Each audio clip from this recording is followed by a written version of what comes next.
Hello and welcome everybody to Flicker Effect episode 390. We are recording and broadcasting live on Monday, December 27th, 2021. I'm David Lott. Joining me as always, right next to me here is Michelle Hillard. How's it going? Hi everyone. Hello. Shout out. Happy anniversary to my parents. Woo. Also here is Bobby Jackson. How's it going, Bobby? Hey guys, Merry Christmas, or at least it was Merry Christmas a couple days ago. Merry 2 days after Christmas to you too. And Jascha Wilson is also here. Hey, everybody. Hey. Shout out to Michelle's parents. Happy anniversary. Happy anniversary. How's everybody? Good. So we're recovering from a good Christmas weekend. That's good. Now getting ready to go full swing into I have to binge a bunch of movies for the next 2 weeks before we do our top 10 show. So yeah, I mean, as it stands right now, it looks like we'll do our top 10 show indeed 2 weeks from today, right? The 10th. Yeah. Sure. We'll update if for some reason that changes, but I don't see why.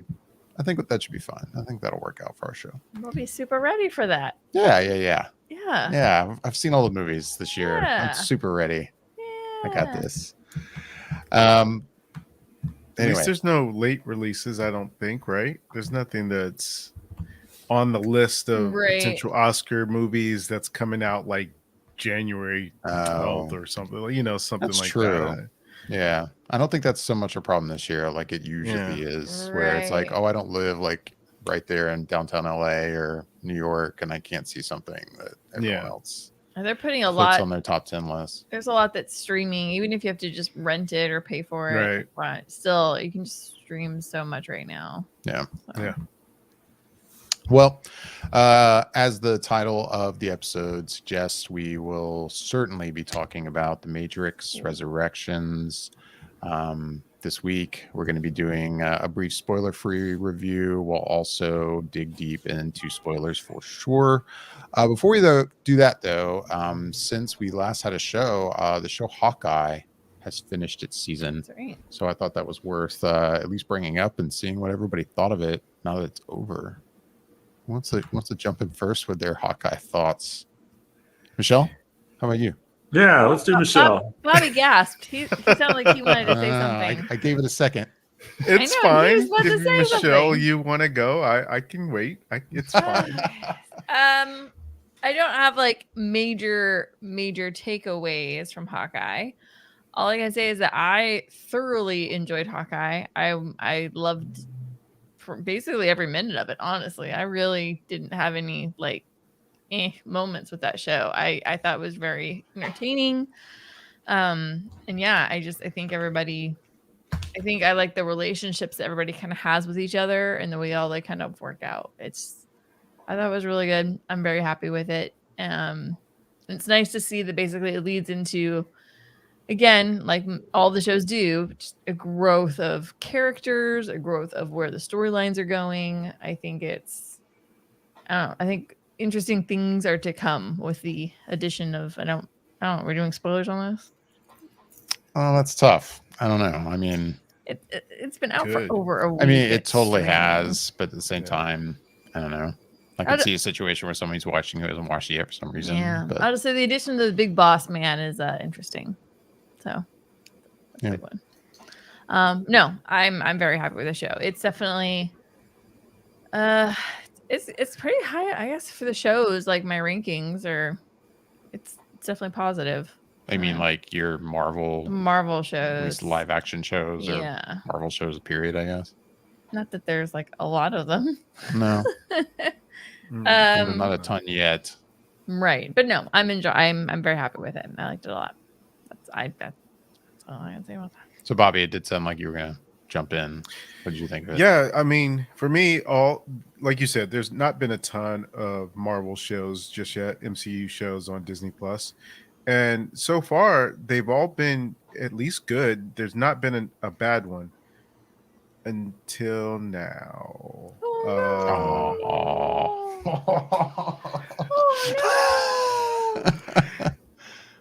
No, I'm kidding.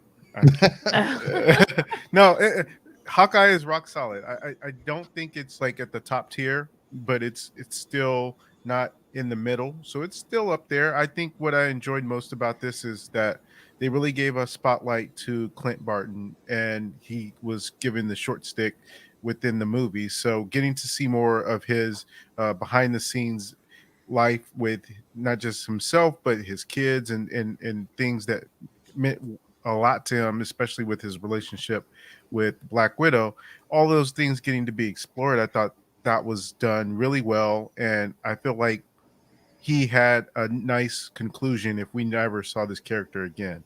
I would like to see more of him, but if we didn't, I think this is a good way to send off the character. I also think that they did a good job in introducing what would be, I guess, maybe the next generation of Hawkeye and Kate Bishop, and seeing Haley Steinfeld do her thing in terms of that character. And at first, it was a rocky start in terms of the way I think she was presented. At least for me, I didn't quite glom onto her initially. Took a few episodes for me to warm up to her, but then eventually, I think she got there, and I think they just really did a good job of setting her up to be the next thing. And I think the only things that kind of really kept it for me from being more or less in that top area was some of the goofiness aspects of it didn't quite work for me all the time with the tracksuit mafia, and then also some of the elements that kind of was, I don't know, maybe more or less that just the LARPers, I guess, didn't always work for me in terms of how much they were using, what they were doing and saying a lot of times. So, and minus those things, I think a lot of it did work for me. And as I don't know if that's spoiler or not. I will say that there's a character that appears in the series that I really thought did such a good job, and I would like to see more of this character, based on how well that character interacted with other characters, which sounds so crazy to say it that way. So Because I could be vague. talking about a couple different characters. Yeah, man, it's like I've watched the series and I have no idea what you're talking about. I know.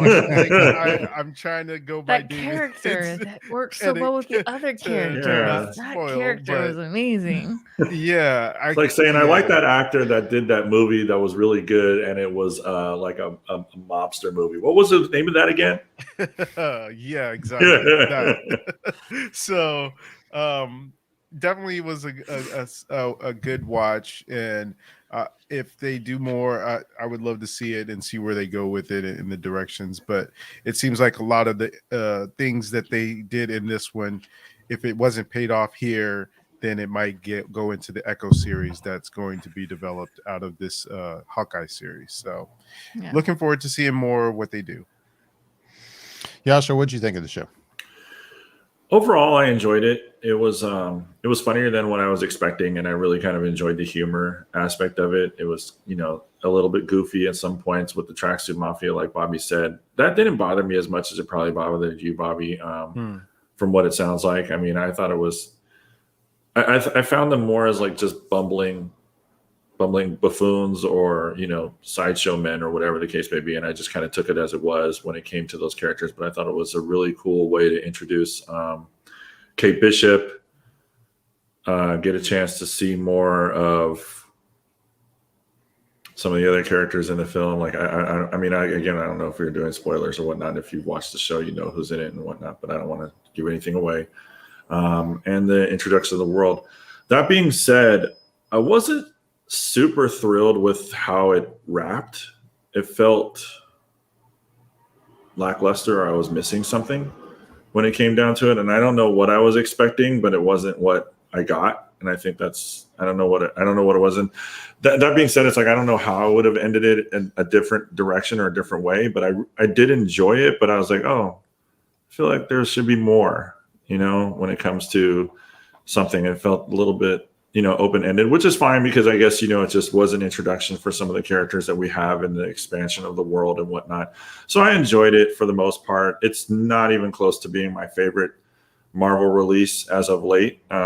With all these series that they've done, it's probably more towards the bottom, in all honesty, in regards to how they did it. But I did enjoy it for the most part. I would tell people, like, look, if just like Bobby said and everything that he said, I'm going to echo all of that. Like, it's great to see, Clint, an expansion of him, because he did get a lot of the short end of the stick when it came to the movies and whatnot. And I enjoyed seeing more of his world, and I enjoyed seeing more of him being a badass, because he is a badass, and we just didn't get a chance to really see a lot of that in the theater, or excuse me, in the theatrical releases and whatnot. So it was fun, but it was, it's definitely not my favorite, but it wasn't terrible. I enjoyed it, and I would, if they did a second season, I would probably watch the second season without even questioning it. Well, for me overall, I like the show. As I've said on here before, I'm with you, Jascha, though. Like, I was kind of disappointed by the finale episode, though. As much as I enjoyed the show overall, like after the finale, I was like, and I can't pinpoint it either. Like, what about it didn't work? It wrapped up really almost too easily and nicely. Yeah, and I mean, and I also don't want to come across like, oh, it needed to be like a big, like, epic finale or anything. It didn't, but there was still something about it, like, almost like, too, that there were too many kind of little things wrapping or having to, like, tie up little storylines that felt like kind of all rushed at the end in a way. So, yeah, I don't know. I thought the finale was kind of weak. But overall, I enjoyed the show a lot. I thought it was a nice change from some of the other Marvel shows we got. I mean, so far, that's been a nice thing about the Marvel series shows, is that they've all had their own kind of unique feel and different look about them. This is cool that it was, taking place during Christmas, since it was released in December. So that was nice. But it would be a bummer. Like, I agree with you, Bobby, if this were like a send-off for this character of Hawkeye, for some reason we never see him again, I would agree that it works. But I also, it feels like they still don't know, but the way the show ended, and if indeed this were it would be nice, but I think it would still be an unfortunate, like, this would be the final time we saw him. Like, if it would be one thing, like, if they had definitely made this one season go, yep, this is the last time he's ever going to play this character, I feel like they could have done a little more to kind of send him off. Yeah. But at the same time, it's not terrible. It's not a terrible send off, but it works. But I hope to see more of him. I do like the character. Yeah, it did. I would say the ending was a little. It kind of felt soft. Like, it wasn't like, I don't know. It wasn't climactic. It was climactic, but it wasn't. Right. Yeah. Well, I think I knew it was going to be that way, because that seems to be the pattern for the series. They all kind of build up to that last episode and keep everything dangling until that last episode. And to me, the last episodes of all these shows so far have felt a little like the ends get wrapped up quick because they know it's the last episode. Whereas in a different show, you might get one or two things wrapped up before the last episode, and then some more things wrapped up by the end of the episode, by the last episode, I should say. And this saves all those things for that last episode. And they've also done a thing where they don't introduce the main antagonist until that last episode, or maybe the previous episode towards a tag at the end. And then you only get so much time with that last antagonist in that last episode. So they've done that a couple of times. And so it feels kind of like you just wish they would either have more episodes to kind of do some things, or introduce some of those characters earlier on so you get to spend more time with them. But yeah, I think I kind of knew that was coming, and it feels like they've done it a couple times, whether it was with sort of Wanda and Agatha, and then just with Kang. And so I don't know. I felt like it's kind of par for the course of what they've been doing with the series. So I hope they kind of will fix those things going into second seasons of some of these shows, or with some of the newer shows that they have coming out, and not wait till the last minute to do some of these reveals. But we'll see. Yeah. I'd say probably best takeaway from Hawkeye is the lows are probably the LARPers and the jumpsuit guys. Tracksuit Mafia. Yeah, I go into that too. Like, I don't know, the humor of that actually didn't bother me in this case. Like, you know, I know I've jumped on certain Marvel stuff for having humor that I hated, and in this show, I thought it worked. The LARPer part might be the weakest. The LARPer is the weakest. I mean, it's a little like, okay, yeah, we get it, but at the same time, it's fine. Like, if anything, their participation in the finale is probably the weakest part of their storyline, and then also the finale probably. But I think go ahead. No, you go ahead. No. I'm wrapping it up, but go ahead. I just was gonna say I think in and of themselves they would be fine, but I don't know how they mesh with the person that they work for. Without saying too much, it doesn't seem like that person would be okay with their antics and having them as a crew. Right. I don't know, but that's where it kind of feels a little weird to me with that Tracksuit Mafia. But yeah. I was just gonna say, so I think those are kind of the lows. I think the highs, like I will say for me, I think probably the most outstanding like moments of the series, or like really a moment that kind of shines. I think there's two. One is the car chase sequence. I think is spectacularly shot and it's well fought and it's well thought out, and I think it was executed really well. And then I think the hand-to-hand combat rooftop battle scene at the end of episode 4, I think was really good too. So I think between those two scenes, those are kind of the highs for me for the show. As far as like kind of action-y kind of things. But there's other things that I enjoy, but they're kind of spoilery. Right. But those would be the two that are not really spoilery. I could say that for sure. Yeah. Cool. But let's see. But anybody has anything else about Hawkeye? That's Hawkeye. I guess remains to be seen if we'll see any more Hawkeye. Doesn't sound like there's any plans as of right now, at least not publicly. Yeah. With that, I guess it's time to move right into the main event. This week we are going to be talking about, and let's see how this works. Hey, look at that. The Matrix Resurrection. Beautiful. It worked. It did it.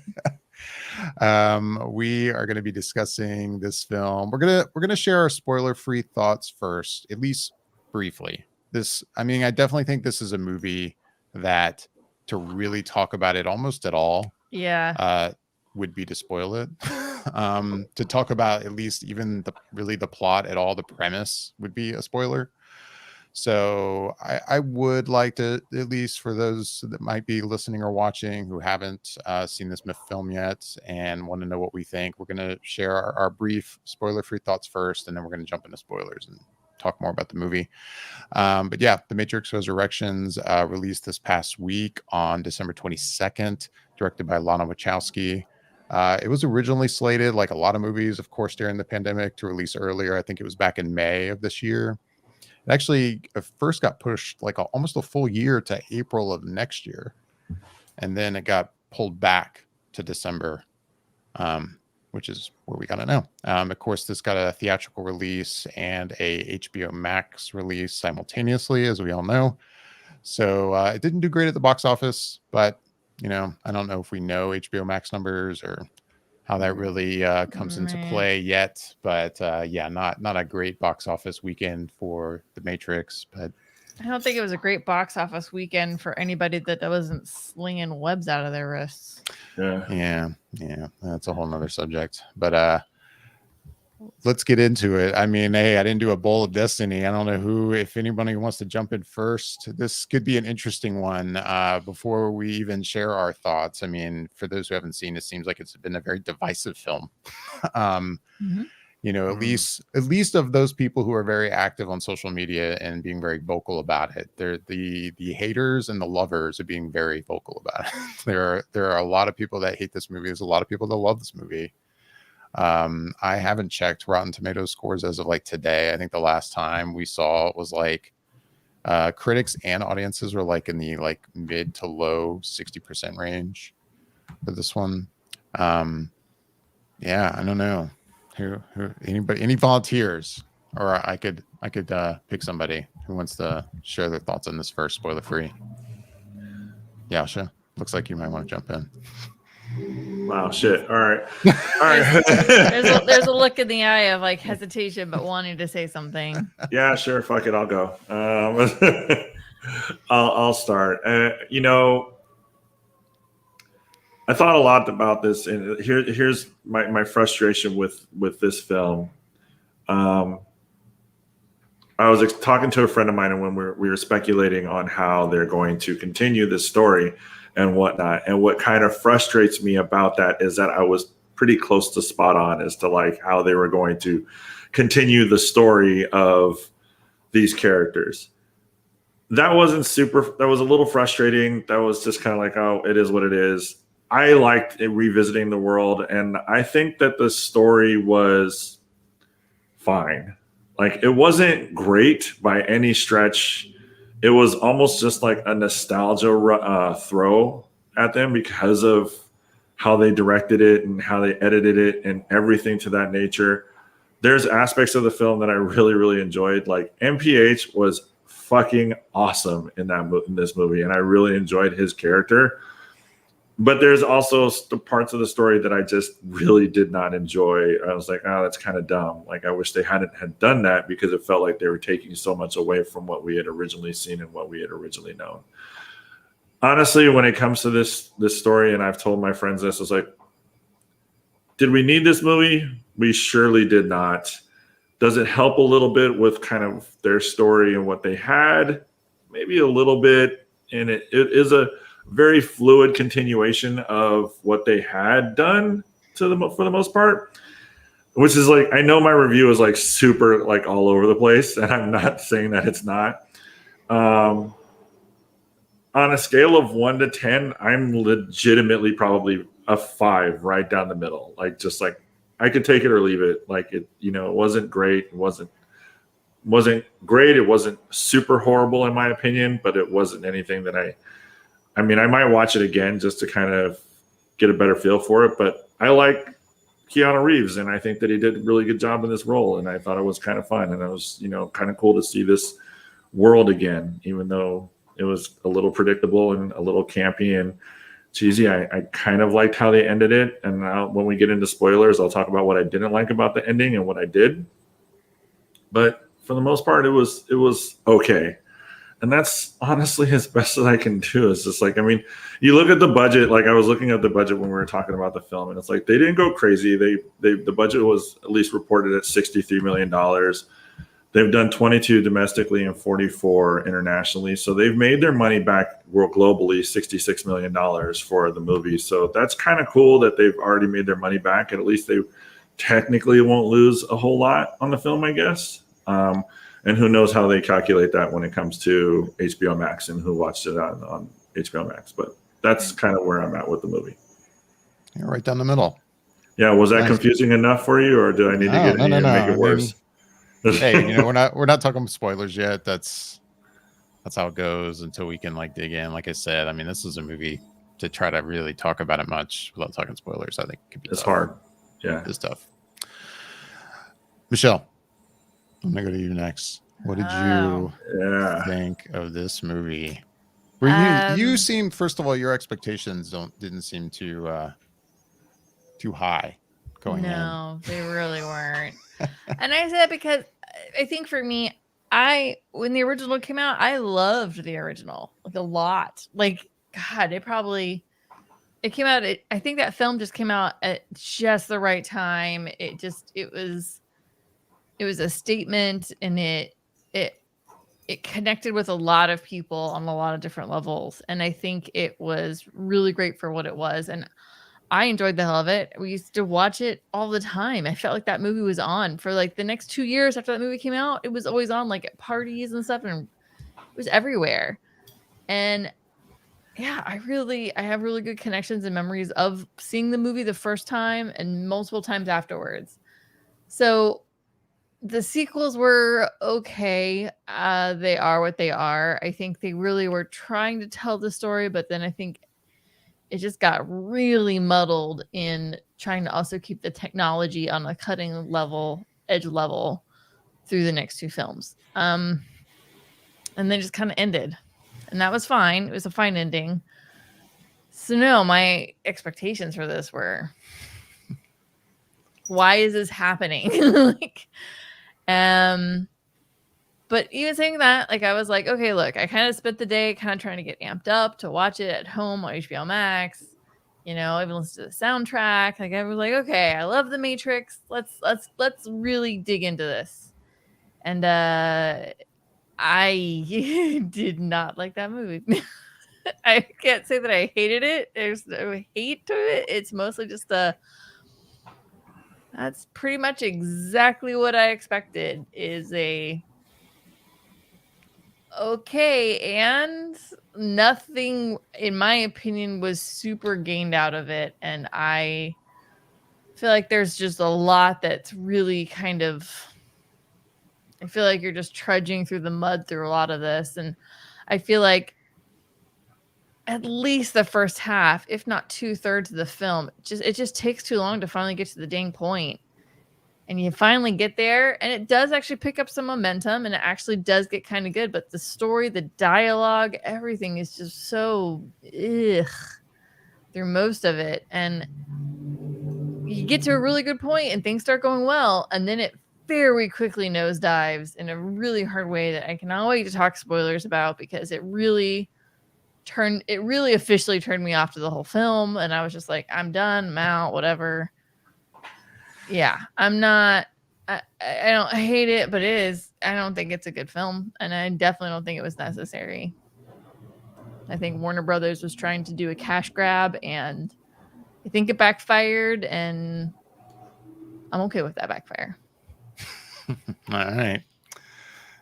So one down the middle. Michelle, you're leaning more toward not full on hate. Not loving it. Not a fan. Bobby Jackson, I got to go to you. Bobby Jackson, let's hear it. Let's go. I'm ready. Strap in. No, I mean, I wouldn't say that. I would say, if you take Michelle's comments of what she said about the first three movies, I would echo a lot of what she said. But I would say where we slightly differ is going into this movie.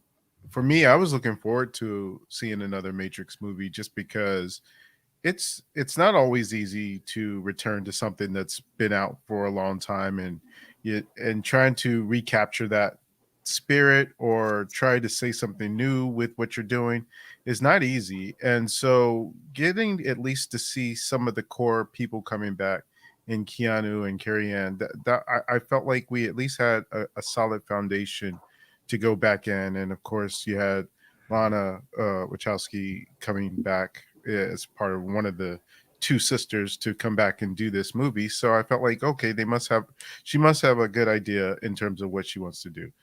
And so I was like really looking forward to it. And then, as David mentioned, there'd been a lot of reviews in which the voices out there are distinctly on one side or the other, and not too much room in the middle.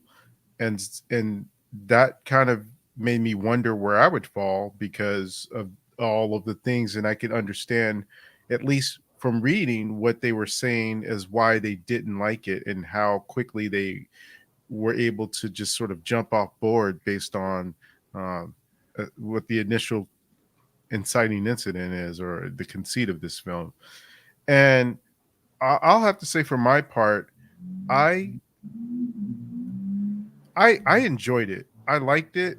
and I thought that hook of it was clever because it made sense as to a reason why we're back where we are.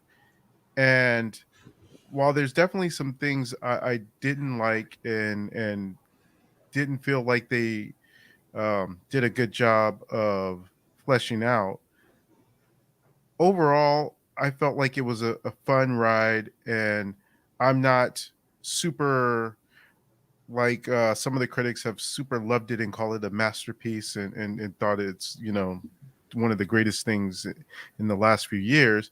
And I'm definitely not on the side of where I think it's garbage or it's just meh or something like that. So I really enjoyed it, and I would be interested to go in or to seeing it a second time to be able to see if there's some more I pull out of it or get a little bit more of a better understanding of certain things. But just on the first watch, I came out of it or after it and it felt like, yeah, I enjoyed that. I didn't feel like I wasted my time with that. And it was good seeing Carrie Ann and seeing Keanu in those roles again and being able to see their chemistry on screen. And I felt it more honestly this time than I think I felt it in some of the other movies. But that's I guess we can get into that once we get into a little bit of spoilers. But overall, yeah, you can count me on the side, David, of liking it. Liking it. Not full on loving it, but liking it. Not full on loving it, but liking it. All right. That's fair. I guess that leaves me. Yeah, I'll echo the same things like you said, Michelle, and I guess you, Bobby, about when it comes to the franchise in general. I love the first movie. Watched it probably more than I should. I mean, it's been a while actually since I've watched it, but back, you know, not the first few years after its release, I watched it a lot. And you know, when it comes to the sequels, I definitely recognize their problems. At the same time, I don't hate them like a lot of people do. I actually do overall like the two sequels, or at least I liked what they were trying to do. Is the execution great at all times? No. Maybe it was trying to be too big at times, which, you know, I think was a problem. But overall, you know, some of the philosophy of the story they were trying to tell, I think, was what kind of kept me intrigued and interested in it. But anyway, so I don't know. I was looking forward to this. I mean, just to kind of see what Lana Wachowski would do with this, how to revisit this in an interesting way. You know, are they going to go down the road of kind of almost like a Force Awakens kind of revisit to a franchise or something different? And yeah, without talking spoilers, overall, no, I don't think this movie is a very good movie. I don't hate it. I mean, I if anything, like right when it finished, I was kind of maybe almost middle of the road to dislike. That's probably where I sit. Maybe like a 4-star review. I don't know, but it's a movie, again, without talking spoilers, that, you know, the first 30 minutes actually, I was like, this could be very, very, very good. And then it actually goes down a road of then not being very good, in my opinion. And if it had kind of stayed on course with a course I think it could have stayed on from that first 30 minutes, I think we could have had a very interesting film. A very different kind of sequel than we usually see for franchise movies like this. But in the end, then it kind of turned into another kind of movie, and I'm not a big fan of it. Like, I probably won't watch it again. I think I'm good. Like, you know, it's got some good moments, and then it's got some bad stuff in it too, and certain characters that I don't really care for. And, you know, we're going to dig deep into that now, but you can kind of count me on the not a big fan of this one. Well, we are all over the place when it comes to this. I mean, literally like a bar, like just like mediocre, and I do not like this movie. Yeah. I'm not a fan. I have to go ahead and share the Carlton comment. Carlton, how dare you dislike this movie? It's like disliking the McDonald's fish sandwich. All right. Oh, I love the McDonald's fish sandwich. I didn't love That this, is- but I definitely love the McDonald's fish sandwich. That is Put terrible. some Carlton, what are you cheese talking on about? there. Oh, so good. God. No, sir. All right. So with that, I think it's time to just really talk about the movie and talk spoilers. No, I don't have a big spoilers like logo to throw onto the screen or anything to warn everybody. But yeah, from here on out, we are going to be talking about spoilers for The Matrix Resurrections. And that's going to be the rest of the show. So if you haven't seen the movie, if you're at all interested, you can watch it right now on HBO Max if you have a subscription, or you can see it in theaters. Whatever is your cup of tea. But yeah, if you do think you're going to check it out, go check it out first. It's definitely, there's definitely a lot of spoilers to talk about you don't want to hear about. Yeah. With that, let's dive in. Who wants to dive in first? Again. I say we go. No, I say we go in the reverse order. So Reverse David, you order? go first. Reverse Yeah. I mean, I guess just to generally talk about it again, but now not having, to worry about spoilers. It seemed to me that based on what we were seeing in the first 20 to 30 minutes, that this could be the kind of movie that, is it the kind of thing where like the whole thing was a video game originally or not really sure what was happening? Like it felt like it could be like you could really blow my mind with this kind of situation. At least it could have gone down that road. And then basically about the point that he gets pulled out of the Matrix again is when it's like, then it turns into basically the first Matrix movie again, with the exception of this time. It's like, okay, we got to get back in there and get Trinity out. It turns into almost like a heist film briefly. I wouldn't even call it a heist film, but at that point, that's when it starts to feel like just a retreading of the typical kind of Matrix stuff that, hey, I love the Matrix, but it seemed to me that there was a possibility of a very different kind of Matrix film that I don't think, even if it were like kind of rewriting like what happened in the first three films, it wouldn't have taken away my enjoyment of those movies. Like it could have just been a very interesting way to kind of attack a bigger world even going on with this franchise.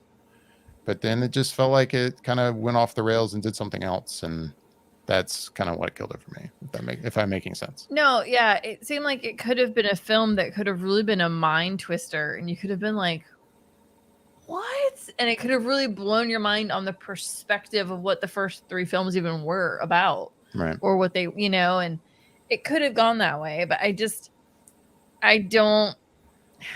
think they just relied too heavily on the source material, and they just felt like, nope, keep it home, keep it close, keep to what we know works. Use that softly. And then I think the movie has like other kind of more basic problems. Like the action scenes aren't very good. They're not. And at times I don't think shot very well. Like the action scene on the train, I found to be very like the camera work was just like it was kind of confusing. Like, there were other scenes that I just found confusing where I don't know if it's just that, I couldn't understand the dialogue that well or what, but certain bits of dialogue that I was like, wait, what's happening? And who are these people? And, but yeah, the action I don't think was great. One thing in particular I kind of hated, and this is kind of a nitpicky thing, the people's eyes, like when they turn, digitized. What did they call that when like a regular person would become like a the drones part of like the swarm or whatever? Yeah, bots. Yeah, I don't remember, but they would just get the like basically these Matrix code eyes. And that was like, oh, that just looks stupid. I think I hated that so much. Oh, just me. If there was one thing I hated about this movie, it was that nitpicky little thing. I hated the people's eyes. It just was very cheesy. You like the old school traditional thing where they like freaked out and looked like they were having a seizure, and then they would just change into the agents. And then look like an agent or something. Yeah, but which was cool. Like the idea of like these people like suddenly jumping out of buildings and like bombs onto the street was cool. Like that shot of the woman like like seeing her boyfriend or whatever it was, like suddenly like run and jump out the window was like, oh shit, like that would be insane, except the whole eye thing again. Like right before he does the eye thing, and I'm just like, oh, I hate that so much. I don't know what it is about that, but it just seems so too on the nose with like, let's make it look like Matrix Code eyes. Like it's look bad. Yeah, those are the things that come to mind that bug me. Again, the action was not great. The action was not great. You know, Keanu Reeves and Carrie-Anne Moss is great. Like I think she's an actress. I mean, she's been working. We know we've seen her and stuff, but I don't think she's gotten enough credit or maybe gotten enough really great work in her career. Like, I would agree with that. Not that her career is over by any means, but but she's an outstanding actress. You can see it. Like, she's cool. She's dope. She gets underutilized. And I will say that scene toward the end, and I know I'm jumping all around, and everyone will share thoughts too, but like, you know, her scene of like, no, I'm Trinity, that kind of like turning moment totally worked for me. Like that was pretty badass. But yeah, then there was a lot of action stuff that was not. So but you could see that scene about to happen too. Like you can see, you knew where it was going. I mean, I really enjoyed it. I watched it at home and I actually rewound that part because I was like, let's fucking go. Like I was excited. I was like, yeah, that's what's up. That was like a purposely done, like, let's fucking go moment that worked. Yeah. And then there's other moments like when, you know, stuff like, for example, when Neo drops his, oh, I still know Kung Fu line, that totally didn't work. And other stuff like that. That was awful. There was, you know, the inclusion of like, okay, they're working with the machines is cool. I like that idea. But then there's like, let's have the cute little machine character that's just like cute, like Manta Ray one. Yeah. The Manta Ray one was fine, but it was like the little tiny one. Tiny one, and they do like a high five at one point. Oh yeah, like, that was pretty bad. Great, like that was pretty bad. That was pretty bad. And I think overall, I think the whole thing just gets kind of, it's blah. Like it's kind of blah storytelling in a way. And I just felt like a lot of it was really cheesy. And like I agree. I think the fight sequences were not done really well. I don't think they were shot well at all. And I don't think they were played out in the best way. Like, especially when you compare it even to the fight sequences they did in the first film. Those were stellar fight sequences. And these were just kind of like, we're going to give everybody a bunch of guns. We're going to have people bend over a few times. They're going to do some weird stuff. And this person's going to angle this way. And yeah, that's good. That's good. We'll do that. You know, I'm like, there's so many amazing fight scenes in so many films out in the world. And I was like, you guys really, this is the Matrix. You should be amping it up. And this is just sad, kind of. No, I think literally up until the point when they finally are like, okay, like this is the game plan to get Trinity. I think that whole sequence is probably the best part of that entire film, hands down. Like how they get her, the scene in the coffee shop, the way that whole thing goes down.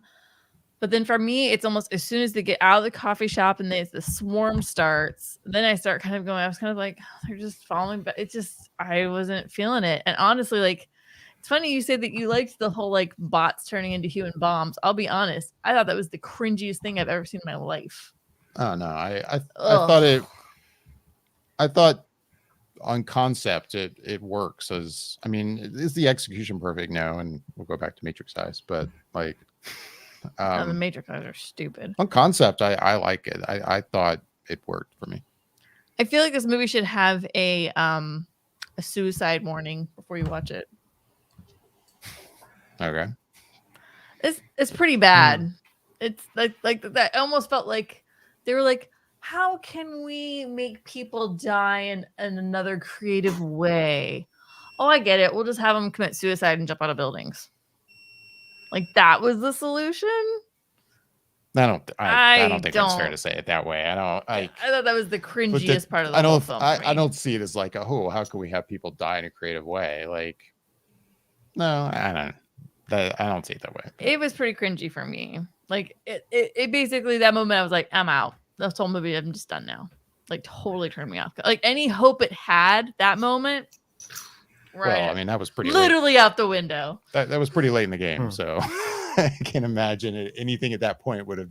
Well, because again, I felt like it wasn't going very well, and then it had the whole like let's get Trinity scene, and then I felt like things were going in a good direction, and then it was like that happened. I was like, and I'm back out.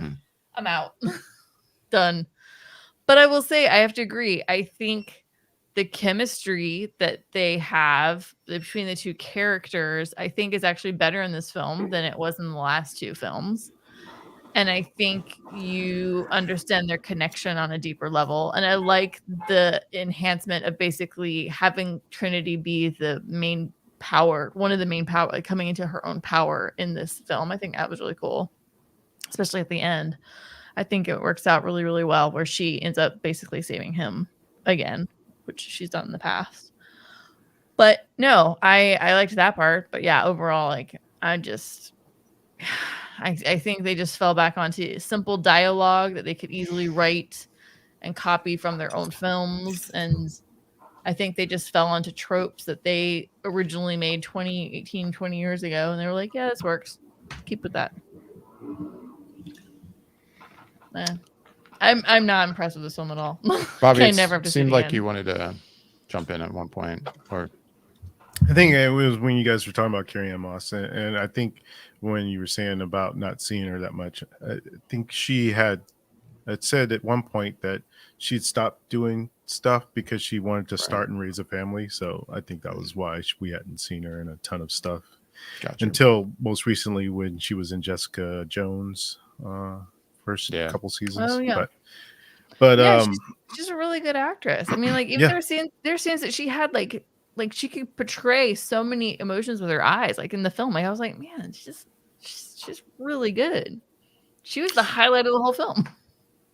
Yeah, she was great. And I think that goes to why I think I liked it more so than falling on the other side of it, is just that, you know what? It's so funny, actually. I just thought about this, and it kind of encapsulates a little bit of why I think I liked it more than disliked it. And it was a tweet from Peter Soretta, who runs Slash Film. And he compared this movie to the series finale for Lost, and how he said that a lot of people for Lost, if they wanted to see the mysteries wrapped up, they didn't get what they wanted out of it. But if they went in wanting to see these human connections in these stories of between these people told, and you know, essentially where we go with these characters at the end of Lost, then there's a satisfying aspect to it, even if the finale wasn't perfect.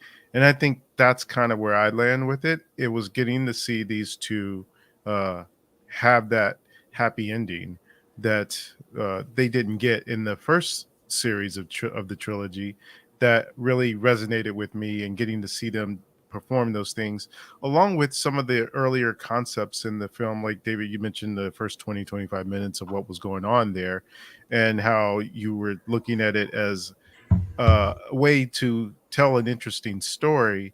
And I think that what they did there is clever as a way to have put things back into the Matrix, especially when you get Neil Patrick Harris's the analyst, his take on why he did that, in terms of what it meant for the Matrix world of having those two still be alive, and to put them in a scenario where things are somewhat familiar because of that feeds that pain, that agony, and that longing that they get by being close but not too close, is helping to power the Matrix. And so I bought into everything that they were saying. I guess I didn't need it to be mind bendy, because then I would have felt like it was almost being a little too much like the originals, and maybe a little too, I won't say pretentious, but it convoluted maybe. And so I appreciated that it was easier to follow in terms of what they were doing there. And I've read some people who have this take on it as it's this big meta thing against sequels, and I don't know if I buy into all of that in terms of what they're doing with it. Maybe so, but I didn't get all of that out of it. I just got that it made sense that they put him back into this world as a video game developer and doing this Matrix as something that felt familiar but kept him on the edge. And so it was interesting from that standpoint. And I liked when he was pulled out of the Matrix and back into the real world, because then it was kind of like, oh, I wanted to see what has progressed in the real world in all this time, and getting to see Jada Pinkett Smith's character back in and seeing what she's done and how they've had this peaceful place now, and seeing that and their interaction. It was nice seeing some of these interactions of these older characters with Neo and Trinity. And so I think where the two areas where the movie kind of let me down was one that I kept saying initially earlier on, especially because of how late they introduced Trinity. I was like, oh, I really wish this time around, before they got to it, before me knowing that it was going to happen, that they had gave Trinity's character more agency. And because it felt like she was again being sort of sidelined in this movie, and it was like, okay, I really wish they would have made her more of a focal central point in this movie, or at least share a decent amount of screen time in her life, showing her perspective of things, and not just completely focused in on Neo and what's going on with his life. And so once they finally get to the points where you start to see, they're kind of almost like in Star Wars. What is it that they call Rey and Kylo? Diodes or whatever? I don't know. I forget the name of it, but I try to forget. But they're kind of in a sense like that, where they're the two of them are the one, as opposed to separately. And I can appreciate that. I like that's kind of the route that they went with it, to give her own sense of empowerment and agency in this series. And I think so just not getting to that a little bit earlier and seeing more of her kind of was one of the things that I knocked on against. But then the other thing that I really kind of knocked on, probably even bigger than that I felt like was a missed opportunity, is that we had that first movie, the way it ends off, and Neo is unplugged and he has full control, and he's like, he wants to free other people. I think this movie would have been a more interesting movie if they explored some of that idea of what Neil Patrick Harris was saying, is that people are too used to the Matrix and wouldn't want to get unplugged, and see that struggle of like, how do you start unplugging these people from this Matrix and bringing them into the real world? It's like that was a whole conceit of like the first trilogy, and it never really gets there to where you're seeing more people being unplugged and being brought into the real world. And what does that mean? And do they start to be like the character from the first one who enjoyed being back and wanted to go back to it? Like, yeah, where's that struggle? I would have wanted to see more of that in this movie, as opposed to just sort of kind of superimposing the first one onto this one in a lot of ways. And like you did say, everyone sort of said that they repeat a lot of the same beats. And I don't know, again, if that's to speak to the meta commentary about how sequels are and all that. But nevertheless, I think that it could have been done in a different way and a more interesting way if we got to that story of unplugging and seeing how that affects everyone, not just in the Matrix, but in the real world. But I think aside from that, just like I mentioned earlier, is just the elements of seeing these characters return and getting to have the happy ending, and just their connections together, the scenes together. It was enough for me to make me like it more so than dislike it. Jascha, did you have any more stuff you wanted to dig into? Yeah. After Bobby kind of mentioned that, it's like that would have been cool to like kind of see that, because it's like, I mean, the aspect of when they talk about these people leaving the Matrix and being unplugged, it's they kind of get to it, but they don't really address the whole fact that you've officially and essentially left all your friends, all your family, everybody that at one point in time are no longer connected. You're no longer really connected to them, because it's not like they're all being unplugged at the same time. So I think Bobby was onto something that would have been really cool to kind of like explore that, or even have a group of people trying to want to get back into the Matrix, like the main antagonist or whatever from the very first movie. I thought that was really cool. No, I don't have too much to add. The one thing that I really didn't like that really bugged me is there's not so much of the flying at the end with the two of them. It was the flying and then the little spin at the end where they're like holding hands. Like for whatever reason, I thought that was super cheesy and really kind of dumb. But I loved the last line that they said to MPH's Neil Patrick Harris's character. I love the last line. Like one of the last things they said, they wanted to thank him because he gave them another chance at being together. And I thought that was like, oh, this is officially like a love story, more so a love story now. And I thought that was a really cool line to end the movie on. And then if they wanted to have them fly away, that's fine. But they had them fly away and then do this little dove like enrapture thing in the middle of the sky, which I just thought was kind of lame. Cheesy. It was kind of cheesy, and they like holding hands. Like the only thing that they didn't do was like I think kiss while they were flying, and I'm just like, please don't do that, please don't do that, and they didn't, thank God.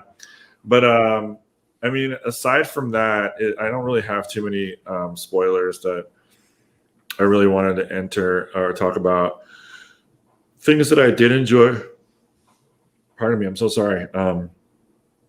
No, I love the addition of the little Indian girl coming back. I don't remember. I think it was Sanji or something like that, or whatnot.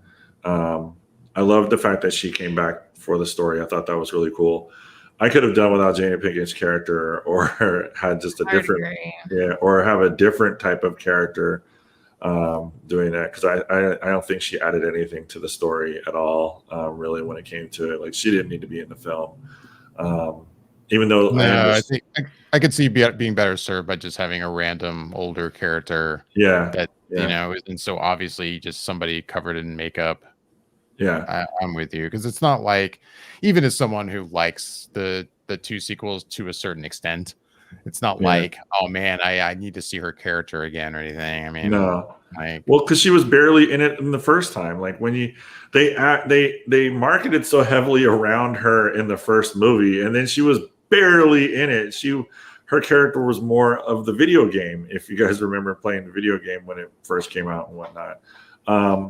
I also like the consistency that they had for this Morpheus was absolutely all over the place when it came to it was so all over the place. I actually want to correct something too. The budget for this movie wasn't $63 million. It was 190.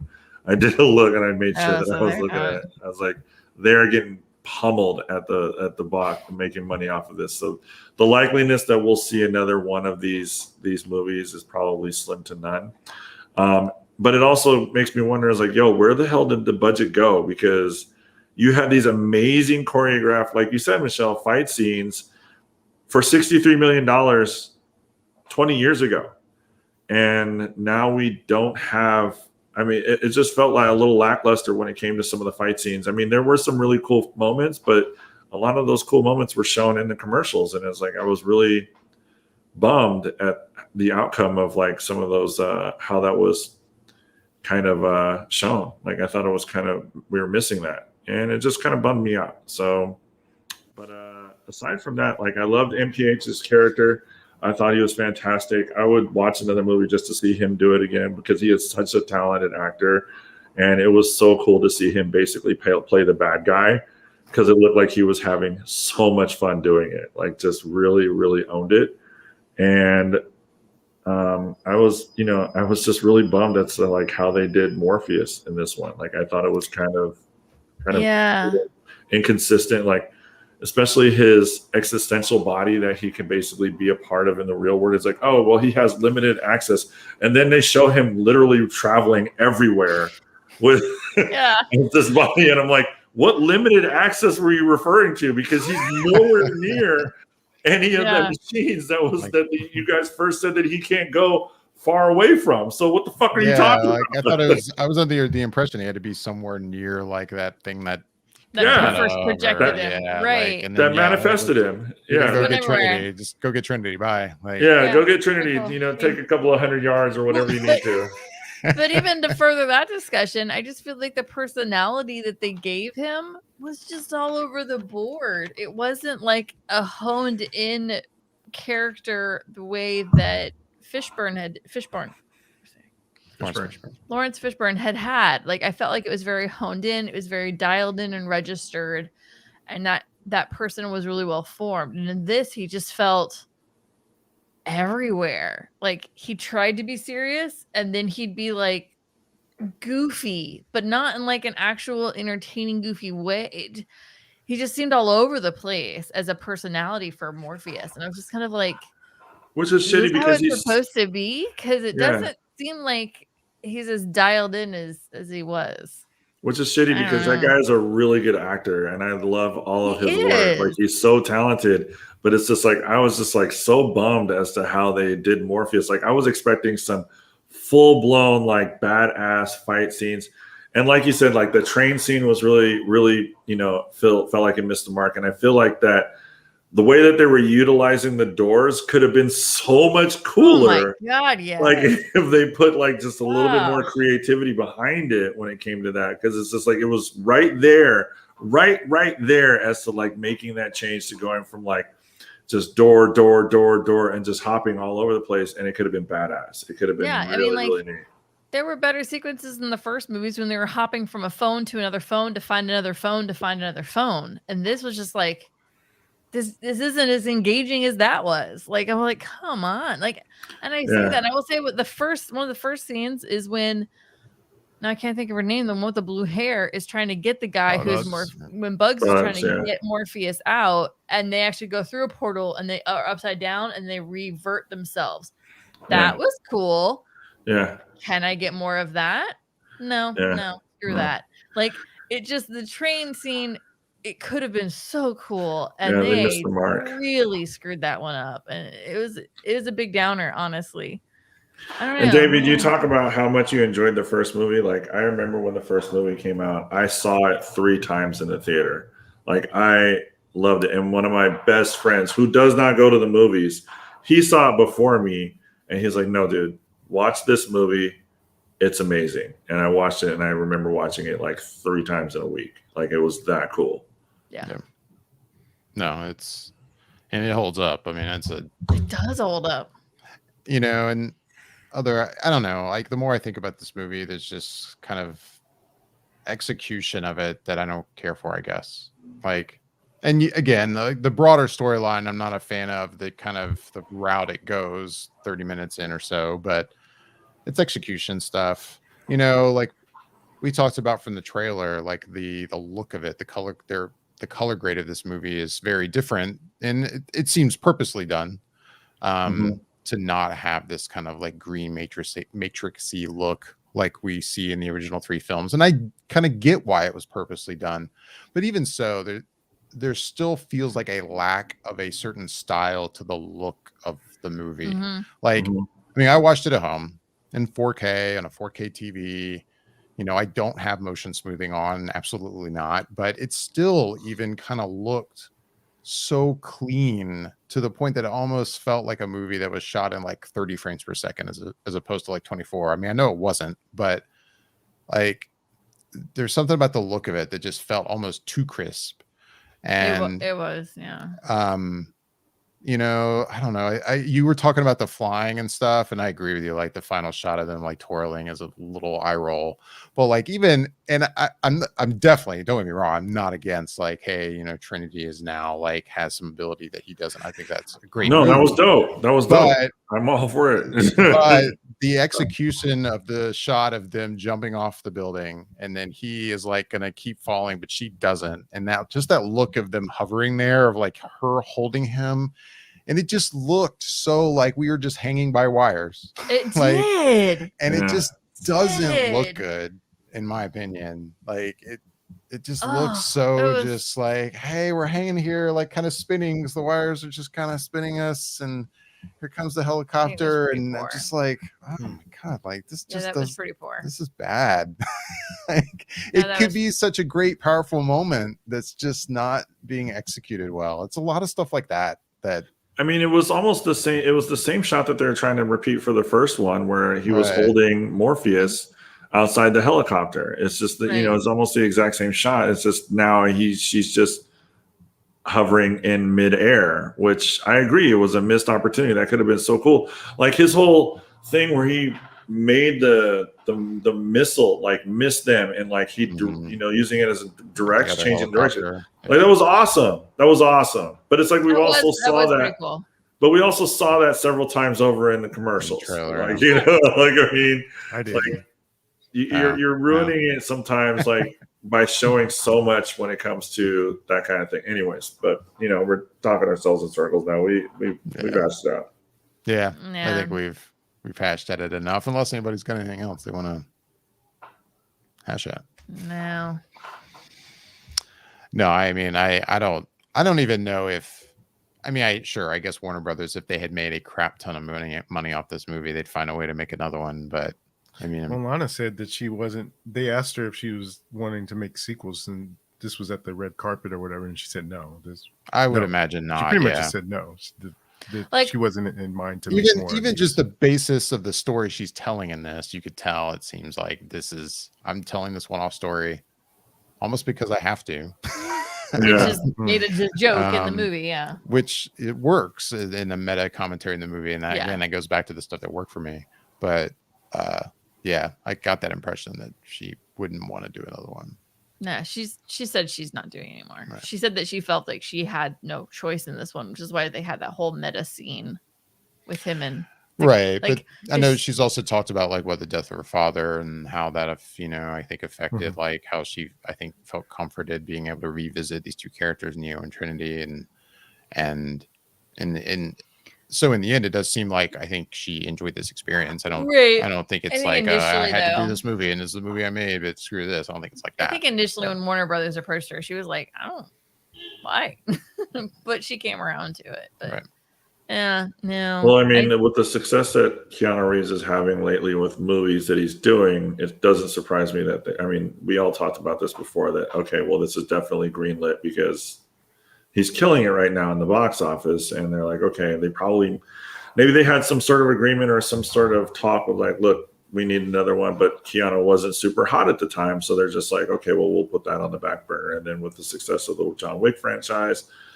it doesn't surprise me. And then honestly, I was thinking about this with the lackluster reviews and performance of this movie at the box office. It doesn't surprise me too much that they decided to postpone the John Wick movie like an entire year, maybe to get this bad taste of the Matrix out of everybody's mouth and just kind of like, hey, let's worry about that, later on. Let's do it in a year when people will be ready to watch Keanu again on the big screen. I mean, has anybody said why that got pushed back? Has there been any type of? I haven't heard anything. I mean, my take on it is I can't imagine that a reaction would be to push that back because this looks like it's doing poorly. I mean, even though in a lot of ways it's a similar audience, but they're also just two very different films in a lot of ways too, other than being action films. Maybe they just had reshoots or something. Yeah. I mean, COVID kind of. I'm being speculative. No, I'm being speculative for sure. We all are. We're all speculating, but I'm with you. But I could see a world where, The Matrix does not do well because, people just don't want to see this again. And plus people are just watching it at home like I did. And with the Omicron variant being what it is, that was another reason I was just like, no, I don't. As much as The Matrix seems like a movie I would like to see in a theater, if I can watch it at home, I'm going to watch it at home.